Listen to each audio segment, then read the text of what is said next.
বাঁকুড়া জেলার মোবাইল টাওয়ারের নিরাপত্তারক্ষীদের নিয়ে এক বিশাল মিটিং অনুষ্ঠিত হলো বাঁকুড়া জেলার ইমন কল্যাণ লজে।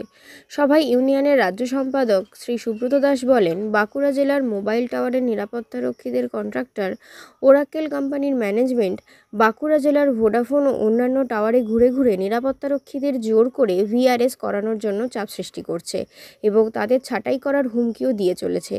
এই বিষয়ে principal employer Indus towers limited কোম্পানিকে অবিলম্বে এই প্রকার সিদ্ধান্ত না নেওয়ার জন্য একটি চিঠি দেওয়া হয় এবং এজেন্সিকে জোর করে ভিআরএস না করানোর জন্য বলা হয়। এর যদি অন্যথা হয় তাহলে ইউনিয়ন বৃহত্তর আন্দোলনে যেতে বাধ্য হবে।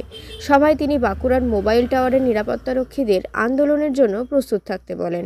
সভায় উপস্থিত ছিলেন ইউনিয়নের বাঁকুড়া জেলার সাধারণ সম্পাদক শ্রী সাধন দত্ত, শ্রী বিপিন এবং ইউনিয়নের রাজ্য কমিটির সদস্য শ্রী সঞ্জীব নন্দী, এমভি জাহিদ, শুভঙ্কর সিং এবং শ্রী রাহুল রাউত।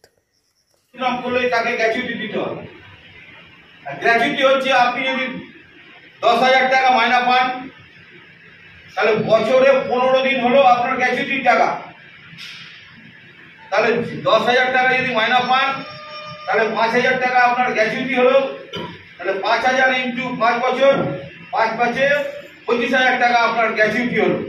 এই গ্র্যাচুইটি টাকাটাকে মেরে দেওয়ার জন্য ব্যাংক থেকে শুরু করে, বিমা থেকে শুরু করে, রেল থেকে শুরু করে সমস্ত কন্ট্রাক্টর সেক্টরে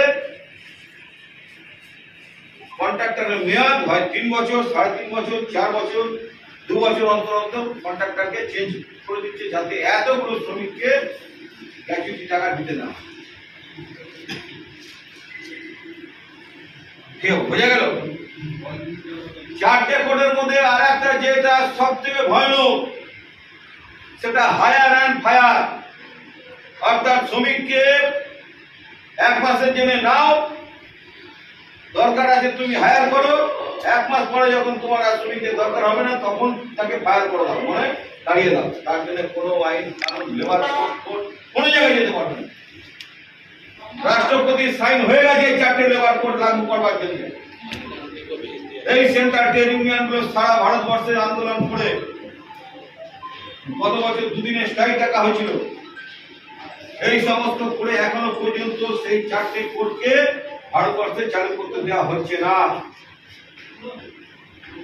যেমন কৃষক আন্দোলন হয়েছিল, কৃষকদের যে কালা কানুন, কালো বিল যে কৃষকদের উপরে মোদী সরকার নিয়ে এসেছিল, জমি কৃষকেরা থাকবে না 99 বছরের জন্য, সেই জমি নিয়ে নেবে সরকার।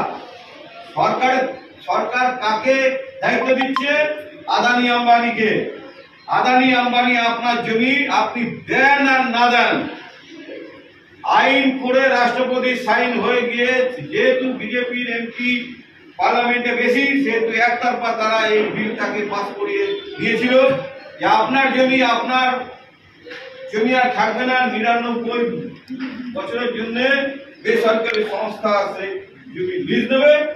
এবার কি চাষ করবে না করবে, কত দামে বেচবে, কি করবে, আপনার কোনো ফাংশন থাকবে না। ওই 99 বছরের জন্য যে আপনার জমিটা নেবে সে ঠিক করবে। এবং